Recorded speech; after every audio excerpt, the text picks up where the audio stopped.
You're listening to Blossoming Technologist, a podcast for young professionals in tech discovering skills, careers, and tips for being in the tech industry.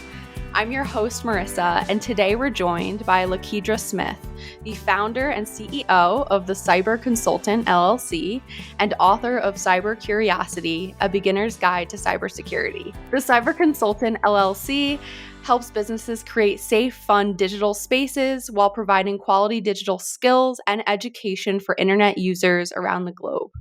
Her book, Cybersecurity, is a guide to protecting yourself from cybercrimes. Today, we're going to discuss cybersecurity and cybercrimes, from how prevalent cyber attacks are to how to protect yourself and your family. Lakeidra, welcome to the show. Hi, it's great to be here. Yay, I'm so excited to have you here. We talked a bunch before we started recording, but I read Lakeidra's book recently, and it is so awesome. I cannot wait to dig into it and dig into some of the lessons and the stories that you had from your book. But before we do that, the first question I always ask is, what first got you interested in the tech industry? Well, I've always been interested in tech since like a very, very young age. I remember when I was 3 and my sister was teaching me how to use the computer and like how to use the mouse and stuff. And I was just so excited about like what this computer could do and how it worked and all of those things. But I never really thought that it would be my career until it was kind of time to go to college and pick a career. And I was like, well, I like this, so we'll go with that. Yeah, like same. I feel like I have this picture of when I was like 1 year old. Not that I was actually like programming or anything, but of me like on a computer with my hands on it. And I definitely I played a bunch of games as a kid and liked computers. But when it came to college, I was like, what do I want to do? I guess computers. So yeah, that's how people end up here. It was the safe choice. Yeah. Yeah, exactly. So what then made you decide to minor in cyber criminology? So I went through a lot of different majors and stuff, getting to where I got. And after I was about to change my major again. I was changing it to MIS, Management Information Systems. And I was in the counselor's office and I was looking through this like little booklet they had on all the minors. And I was like, oh, this one seems interesting. Cyber criminology. That seems interesting. I Googled it for a second. I was like, oh, it has, different things about cyber attacks and stuff. I was like, that sounds like something I would like to do. We'll check that off as the minor. And that's basically how it happened. Ooh. And I learned so much along the way that I was like, oh, I did not know this was this was included. But yeah. Oh my gosh. It's kind of destiny, you didn't realize. You're just like, oh yeah, let me do that. And then didn't know what I was doing. And now you're literally an author, Out. Okay. Yeah. It's crazy. It's wild. Oh my gosh. Okay. So can you actually, before we jump more into cybersecurity, what exactly does cyber criminology actually entail? What do you learn in that minor? Yeah, it has a lot of, it's cybersecurity, but it's also privacy and it's also ethics and it's also psychology and how do these cyber criminals think? How can we, prevent them from wanting to do more crime? So it's got a criminal justice aspect in there a little bit. It's a lot of different things, which is what I think kept me so interested because I like a lot of different things. Yeah. And so, yeah. Very cool. I feel like I wanted to ask you that in case people who are in college maybe have that option of cyber criminology and are like, ooh, actually, that sounds really cool. Lakeidra told me about it. Let me go do that. Okay, so before we jump into a lot of the topics in your book, I wanted to first get the basics out there because we've covered security once on this podcast, but kind of want to dig into it more. So to start us off, what does cybersecurity mean? A very vague, blanketed question. Very broad. Very, very broad, especially for something like cybersecurity has engulfed so many things at this point. There's privacy and then there's all the different parts of it. But in the most basic way to put it is protecting yourself. And it's the measures that you take to protect yourself online. And that's the most basic way to put it. Okay. So can you give an example of what a measure to protect yourself online would be? So it depends because I say a measure to protect yourself online would definitely be a password. Like that's a very Yeah. basic measure. Like your password, having a strong password, those types of things. There's like this acronym in cybersecurity that's very basic to CIA, confidentiality, integrity, and availability. And those are the things that you want to maintain to make sure that no one else gets into your conversations. And then also that no one else can access things that you don't want them to access. And basically that everything goes as you planned it at the end of the day. Yeah. Okay. Very cool. So, talking about CIA, confidentiality, integrity, availability. Is that it? Yes, Yes. you got Okay. it. I Yeah. was like, I know you just said it, but I want to make sure I got that right.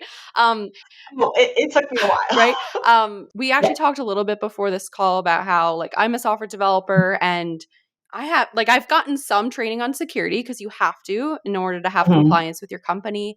But in general, it's not covered really. It's not widely known. When I was reading your Yeah. book, I told you this, but I was like, oh my gosh, I added two-factor auth to like multiple accounts because I got scared. So even for people in the tech industry, I guess especially for people in tech, because that's our audience, why is cybersecurity really important to be aware of and to implement?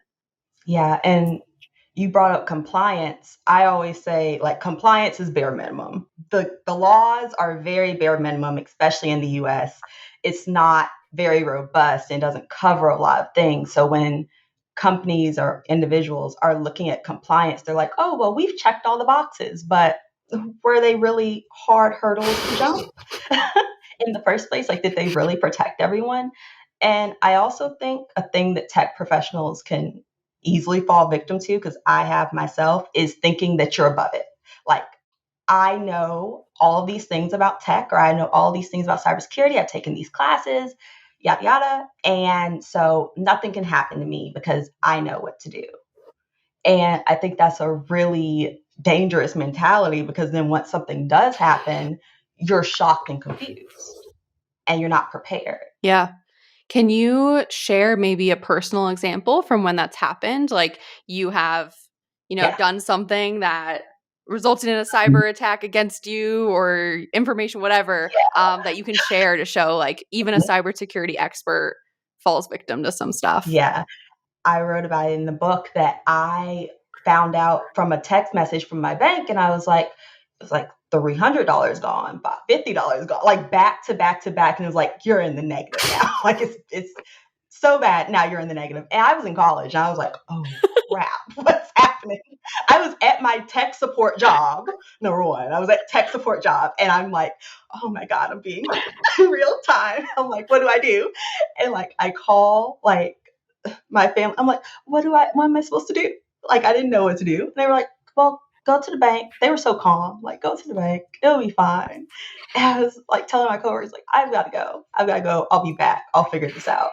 I like was able to look at the transactions and figure out they were in Louisiana. I was not there. So at least I had something to show to the bank because I was like, they're gonna think it was just me, and like I was just withdrawing money that I didn't have. I was like, no, it wasn't me. And thankfully they believed me, but I didn't get the money back for like 3, 4 weeks. If I had been like supporting myself fully, that would have been devastating. And it's crazy because a lot of people will be in that situation. If they had that same situation Mhm. happen, maybe they don't have money to make them last that long and money that's just taken out. Exactly. And so you really need to be aware of cybersecurity and how that can impact you. And Right. and personally, I see this a lot with like older folks too. I know it's like with everyone, but a lot of like, even like my parents, I know they listen to this, so sorry, dad, but even my parents, like, they get emails sometimes and they'll forward them to be like, is this spam? Like, should I Yeah. click on this? I'm like, don't click on anything, please. Like, no, And please don't forward it to others. true. Yeah, we need to tune up Yeah. that security practice. But Right. yeah, it's stuff like Mhm. that where it could happen to literally anyone, even people in tech. We're not invincible. You Right. never know. And you had a lot of really great tips in your book about how to like avoid stuff like that, which maybe we can Mhm. get into later. But man, it Yeah. is like so prevalent. So talking more about cyber attacks, I feel like I wasn't super aware of how often these happen. And then in your book, I was like, Yeah. oh my goodness gracious. So how prevalent are cyber attacks and like why are they such a big problem today? They're super prevalent. And honestly, like the stats are kind of crazy, but then also you got to think about not everybody reports it. So the best stats you have are going to be from the FBI's Internet Crimes Complaint Center, the IC3. And they said over the last 5 years, I relooked at the stats, and they received 2.76 million complaints, resulting in over 18 billion in total losses. So that's like the crazy amount that they have just received those Yeah. complaints. But you have to also think about how many people they don't go to them because they either don't know how to, they don't think it's serious enough, or they're embarrassed that it happened to them and they don't want to tell anyone. So it's really skewed in that way. And as you said about why is it such a big problem, from my research, it seems like cybercrime is becoming an even bigger problem because it's just easier, it's less personal, and it's less dangerous than a traditional crime. If I go in and I rob a bank, I'm risking my life. I've got to be able to run really fast. There's a lot of different factors that go into me not getting caught and coming out alive with the money. So with cyber crimes, it's much less likely that you're going to get caught because police are not looking at it the way that they do traditional crimes. They don't have the resources, they don't have the understanding. So there's this big like gap right now where traditional crimes are the focus, even though cyber crimes are increasing at such a high rate. Yeah. You mentioned that like police don't really have the resources to kind of fix or solve those different cyber crimes happening. What do you think would help? Like how can we change whether it's the government or regular society whatever? Like what would actually help Mhm. solve that? I think it would take a lot of education for those police officers to understand that, hey, if this person, not only the police officers, but also society, because you need to know to report it in the first place. A lot of people don't report.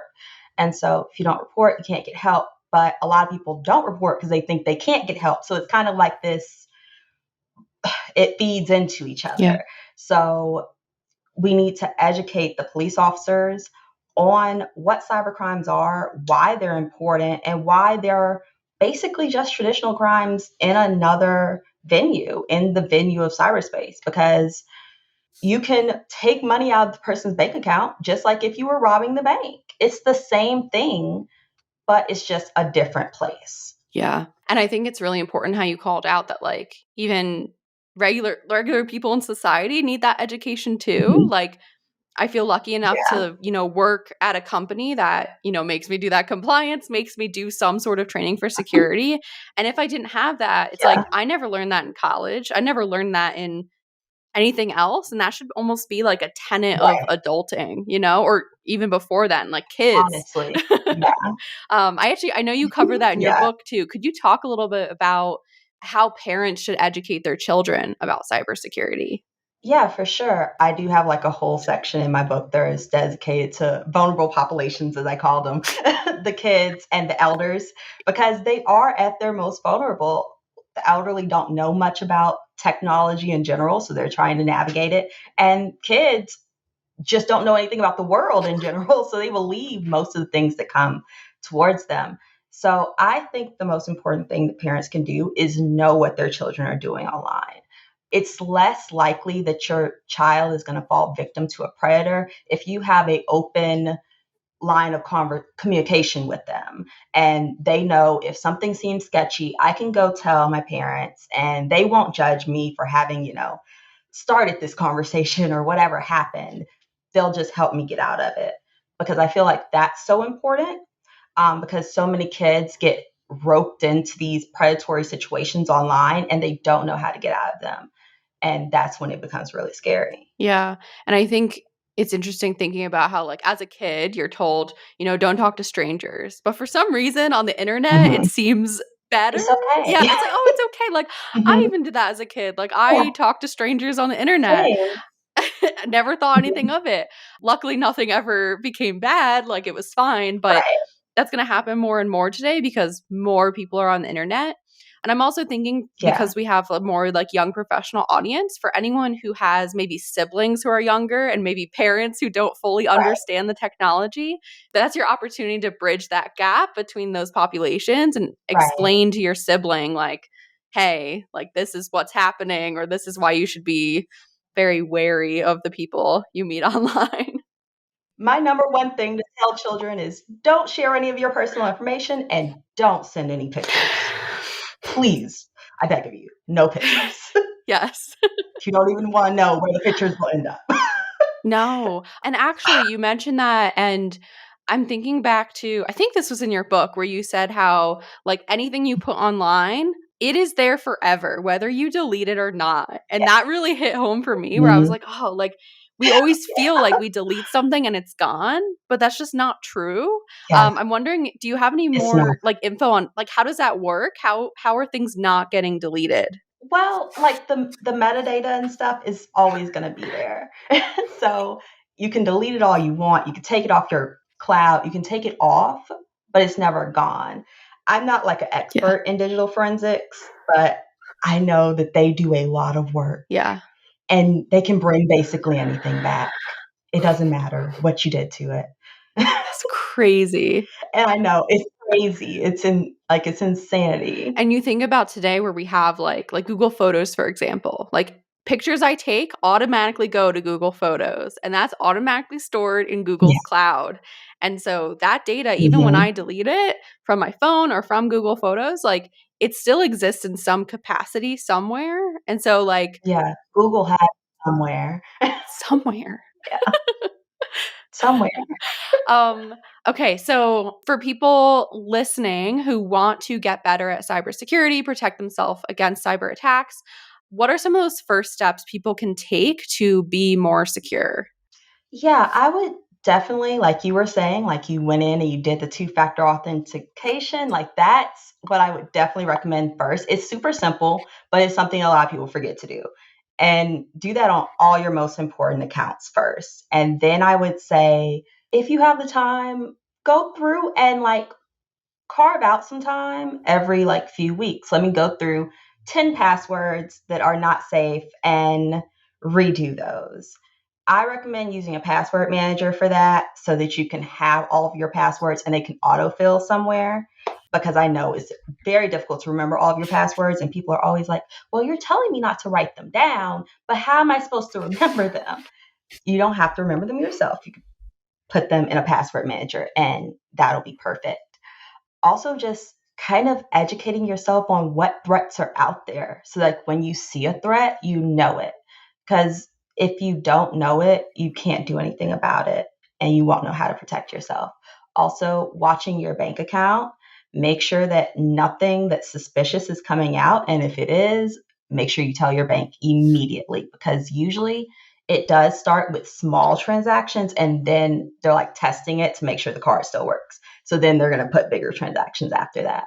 Also, you can lock your credit so that people can't use your social security number to apply for new credit. I think those are like the biggest places that I'd have people start. Wait. What does locking your credit mean? I've never heard of that. So you can like lock your credit. I don't know all the like back end stuff, but you can like go to like Equifax or wherever the credit bureaus are, and then you can lock it so that when you're ready to apply for credit, you can go back and unlock it. But if someone else is trying to, they can't do it. I'm baffled.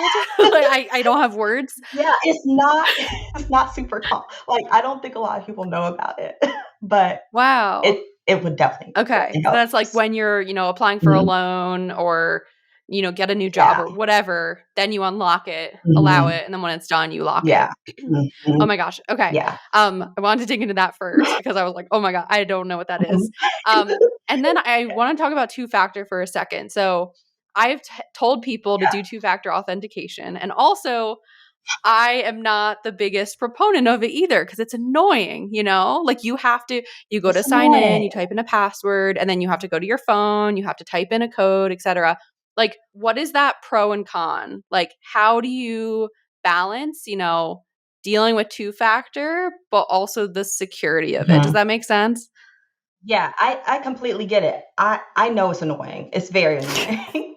And hopefully people like you will make it less annoying one day, developers. But the pros, especially when you're looking at accounts where you have a lot of stuff, like you were saying before we started, I think your Google account, that's a place where I would definitely recommend that because you'd be very upset if you lost your Google account. And there's a lot of information about you on there that people could find and use against you. So I'd probably start with things like that and your bank account, of course. Just the places where you have the most personal information stored, start there. Yeah. And then you can implement it in other places later. Yeah. So I think that's really key. Like with your main email, if you use that to log into everything, if someone gets access to that, then Mhm. they They can, have everything. they can hit forgot password on like any site and get into any account. So that's why I was reading your book and I was like, oh my God, I need two-factor authentication. I put the book down and I went into Google and I enabled it. So you scared me enough to do that. I hope listeners hear this and start to do that. Well, I'm glad. I'm Yeah, glad. I will. I'm gonna put in the show notes. Maybe for Google. I don't know about other emails. I don't know a lot of people use Google. I'm gonna put in the Mhm. website to do two-factor authentication for Yeah. anyone who's listening and wants to do that. The second thing I wanted to ask you Awesome. about, you mentioned password managers. This is something that I have been Yes. trying to get many people to do password managers. And on our last security episode, we talked in depth about them too. But the thing is, it's also annoying. You have to go through all your passwords. I love password Mhm. managers. I would love to hear your take. What do you love about password managers? Why is it not so bad maybe implementing it? I think that it simplifies it for so many people because I know as I was talking to people for this book, so many people write their passwords down, and that's just terrible. Like, please don't do that. Especially if you're in a workplace and like you have them sticky noted everywhere. Like, please stop. But I think that the best way to probably use a password manager is each time you get ready to log into a new account, just let it take that password in. And then if it says, oh, this is not safe enough, let it reset it. Like, do it slowly. I feel like people think that it's either all or nothing. It's a very like either I do everything right or I do nothing right. When if you do some things right, you'll decrease your risk of something bad happening. Yeah. I also think I love that I only have to remember one password, Like I Mhm. know the password to my Yeah, password manager. I do know the passwords to my laptops, etc. But like I don't have to right. know any other password. And so it's so much less mental burden where when you log into a site, It's like if I log in and it's not in my password manager, I'm like, reset that password. Like I don't know that password. exactly. um, I do that too. If my password manager doesn't know it, I don't Yeah, know it. and it's so easy. And then also you can just like autofill it where it's not like I have to type out Mhm. the whatever 25 character password. I can just autofill it Right. from the app, from the browser, plugin, whatever it is, Mhm. and it makes it so much easier. So please people get password managers. My best friend, I was Yeah. telling her, I was like, please get a password manager. I know she's going to listen to this. Please get a password manager. Yeah. Yeah. Yeah.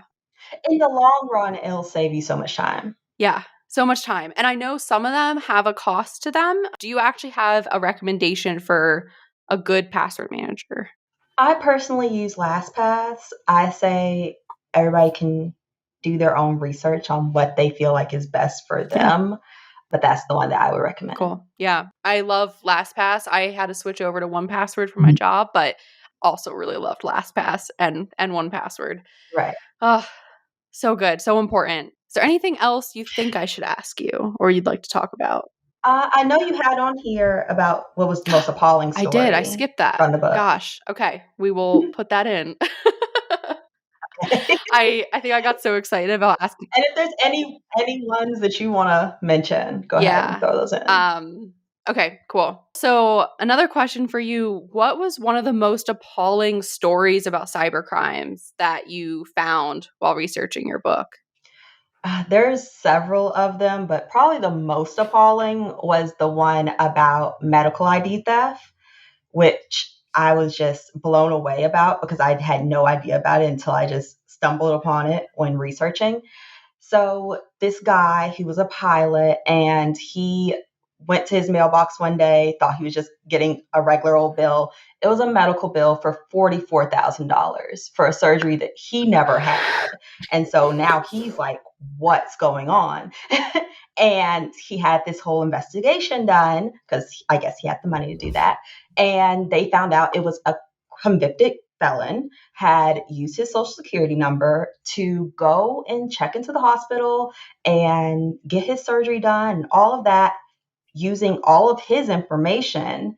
And he was left with the bill. And also, his medical records were permanently messed up and no longer had just his information, it had the information of this guy that had had this extensive surgery. So it, yeah, the damage was done. So how did the person get his medical ID? Like, what maybe could he have done better to protect that? I honestly don't know what he could have done better necessarily because in the information that I had about the story, they didn't say like where they thought the guy got his social security Got it. number from.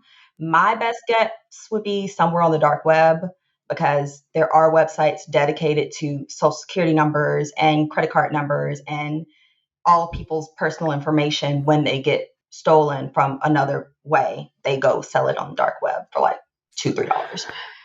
And so, yeah, Oh my God.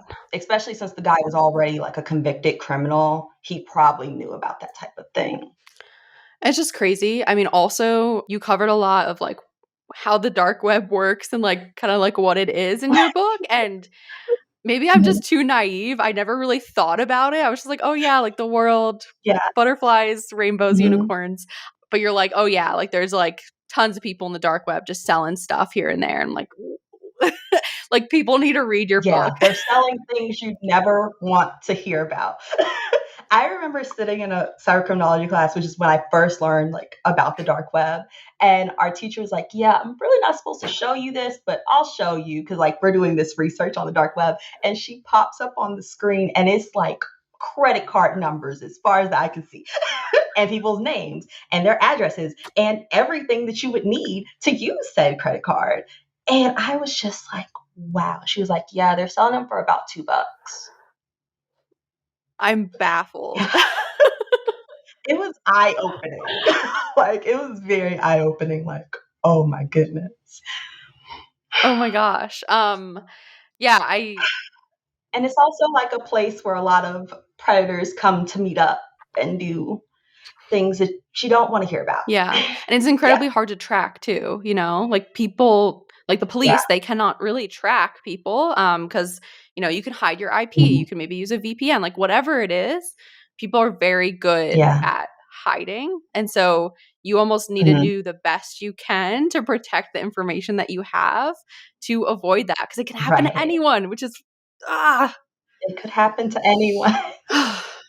And like, yeah, there's researchers working on like just specifically the dark web, like my professor was, but still there's so much that they're just like, it would not be worth the resources that it takes to find this person. Like, it just wouldn't be worth it. And that's the kind of crappy part. Yeah. The one story in your book that really resonated with me, or like I really remember the most, is the story about, I think, an older couple who their bike got stolen. The guy was like, all right, I'm going to buy a video camera. He sets up cameras throughout his house to make sure no one else tries to steal anything. And then later learned that people from all over the world were watching their video cameras because I think they never changed the password on the account or something like They that. kept the default password. They kept the default password on the devices. If you have a router, if you have anything that you bring into your home, those little echo dots, whatever you have, change the password. Like the default password is all over the web. Yeah. You can find them fairly easily. Yeah. So, yeah, this couple had people just watching thousands of hours of them in their house. Like, who knows what they're Yeah, doing? It could just be like, just yeah. chilling. But Hmm. that's crazy to me. And that could, happen to anyone. And that's what, like, that's the lesson of this episode. It could That's the happen. moral of the story. Happen to anyone. Yeah. Oh man. Okay. Yeah, I feel like we covered so much. This is Yeah. a really good lesson on cybersecurity, cyber attacks. If anyone wants to learn more, I highly recommend checking out Lakeidra's book, Cyber Curiosity. And before we go, I have one final question for you, which I ask to every guest, which is, what is one skill that you're currently working on? Well, I'm currently studying to take my ICPM exam, Certified Information Privacy Manager, because I'm also really into information privacy, cyber privacy. That's actually what this book was supposed to be about. And then I was like, that's a bit advanced for people to throw them into it. They need something prerequisite. So I was like, cybersecurity encompasses a lot. Yeah. But yeah, that's something I'm working on right now. I'm really excited about. That's so cool. That can be your second book. Yeah, probably. Yeah. Oh, that's so awesome. I love hearing that. Love having you on the show. Thank you so much for being here. Such a fan of Thank your book. you. Highly recommend again to anyone who wants to learn more about cybersecurity or cyber crimes. Any resources that we mentioned today will be in the show notes, and also ways to connect with Lakeidra. Check out her company, check out her book.